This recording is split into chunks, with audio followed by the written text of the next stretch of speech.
Hey everybody, welcome to Life is Beautiful. I'm Anthony. Today I want to talk to you about something a little interesting to me. It's something that's actually been shaking around inside my skull for the past couple years. I've been pretty much obsessed with like beer style guidelines. I love to dive into like what makes a beer fit into this one little box and what can brewers do that change the fundamentals of that style, but because it's so different from everything else and it's just closest to this one predefined style that it gets lumped into it with them.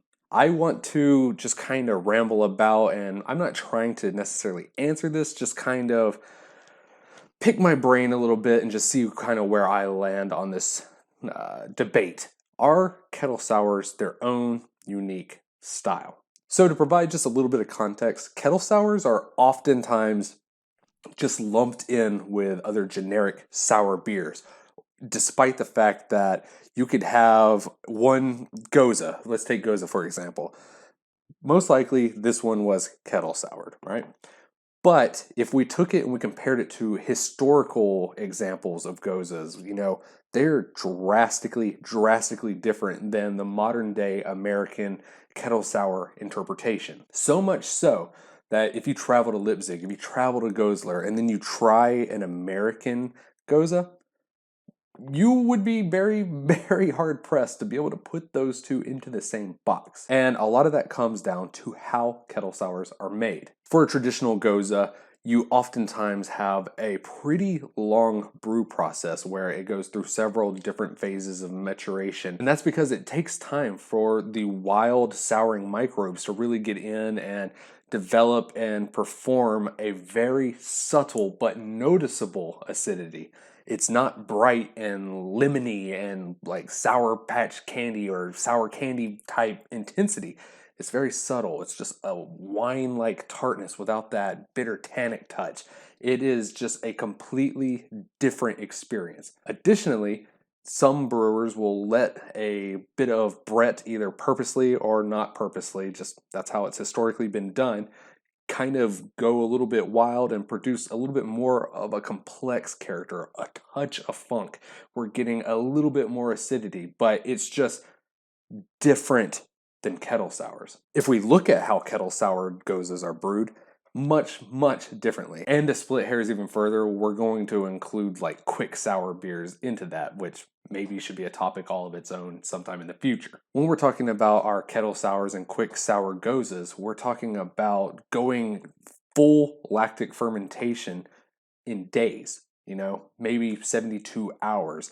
Then that creates a much different acidic profile than long natural building acidity in like historically brewed gozas. So right off the bat, we are greeted with two completely different tasting beers being lumped into the same historical beer guideline. If you've never had a traditional German Goza, it's kind of hard to explain to people that it just doesn't taste anything like this. And I know there's a whole bunch of hate for kettle sours, right? And I think a lot of that hate stems from people lumping these together. I'm not saying that it doesn't take skill. I'm not saying it doesn't take an artistic hand and, finely tuning and crafting a beer like this. Quite the contrary. I've brewed many of them myself, and I have brewed many bad ones, probably more so than good ones. And it's because, to me, this is a little bit more finicky.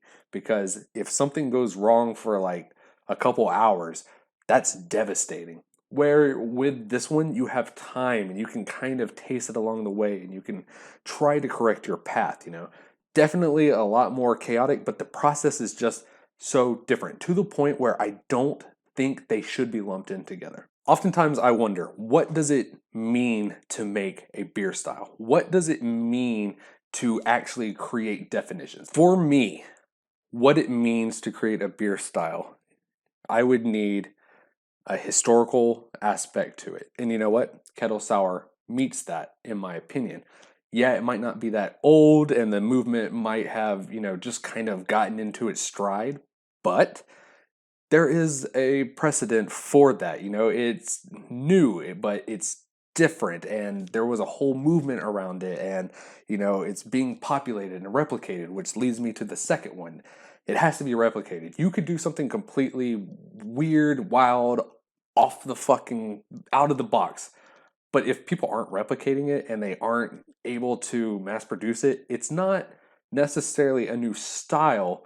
It's just a weird beer. Third, I think a beer style has to have something particular about it, whether that is a certain amount of ingredients, or whether that is certain sensory characteristics, or whether that is a unique brewing method, whatever. I think we need that, you know? IPAs defined by lots of hops. American IPAs divided from English IPAs based off of alcohol content and hop content, you know, and the varieties of hops. So we're seeing ingredient differences. New England IPA, brewed in a different method than the West Coast IPA with slightly different ingredients. I think once again, we're seeing methodology come in and create that dividing wall. That means the kettle sour should be different. Kettle soured Goza should compete against kettle soured Berliner Weisses. You know, they're just in that same box because of their methodology.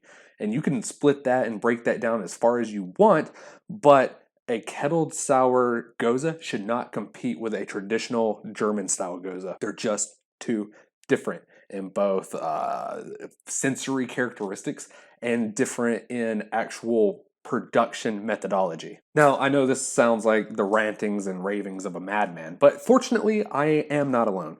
What really kind of got me in gear was one, receiving this beer from my good friend David. Thank you very much for the hookup, bro. But two, there is a movement happening on Milk the Funk. If you don't know what Milk the Funk is, it is one of the best resources on this entire planet for creating and developing and perfecting sour beers, as well as documenting everything about them, to include traditional and kettle sours. And the movement that's kind of happening there is some of the admins are actually working with the people who create judging advocacy programs for beer styles. They are working with some of these organizations to further split these hairs and put beers like this into their rightful category. And not just for competitions is it important, but it's important for marketing and for consumer protection. I think one of the major arguments I heard against kettle sours back when they were really starting to take off was people were like, if I take a beer and I brew it in its traditional method, you know, and that takes me 6 months to 2 or 3 years, you know, and we have to take up barrel space, and then we have to go through a blending program and finally get it ready, you know, and then we finally market it and say it's this type of beer, and then we stick it on the shelf, and it's going to carry a hefty price because of all the work that went into it, right? And then you have another brewery who is able to take the exact same beer style, turn it around in 2 weeks, put it on the shelf for much, much cheaper. And a customer is going to walk in, they're going to look at it, and they're going to be like, oh, well, both of these beers are the same beer style, you know, not knowing the actual difference in actual production methodology. And they're going to be like, well, this one's just like 2 to 3 times more expensive. We're going to keep that one on the shelf, and we're going to take the cheaper one home. Is that fair to put a kettle sour Goza and a traditional Goza on the shelf at drastically different prices for the consumer to just kind of choose? I don't necessarily think so. I think this needs to, if this is a kettle sour, I think it needs to say kettle soured Goza or quick soured Goza. It needs to have that marketing differential. It needs to have that divide to protect the consumer and just keep people better informed on what it is they're actually buying. I am extremely curious. What are your thoughts on it? Is this something that needs to be explored more? Should kettle sours be completely separated, or at least put into their own box away from traditional method brewing?